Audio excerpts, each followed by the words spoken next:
平溪線係台北其中一個一日遊嘅好去處，大家都熟悉嘅包括有猴硐貓村、十分瀑布、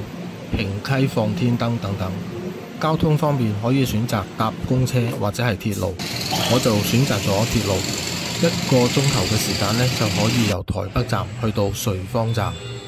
去到瑞芳就需要轉平溪線繼續行程。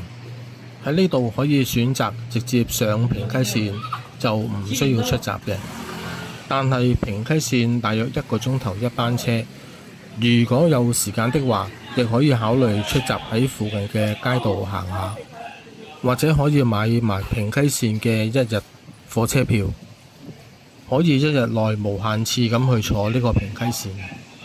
但係要注意，由瑞芳去到青銅尾站總共有8個站。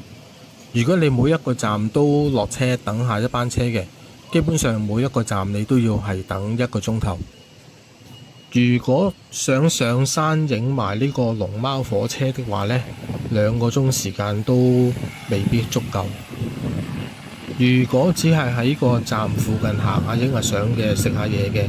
，1個鐘頭時間係絕對夠嘅。但係如果你話要去放天燈，跟住要去埋十分瀑布，咁十分呢一個站呢，其實最少你都要停留2個鐘。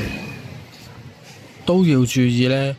最後一班由青銅開出嚟嘅車呢，係晚上8點半。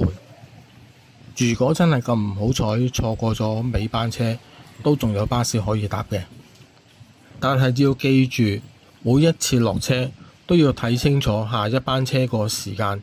因為佢唔係每一班車都係相隔1個鐘頭，佢有一啲嘅班次係不足1小時就一班車㗎啦。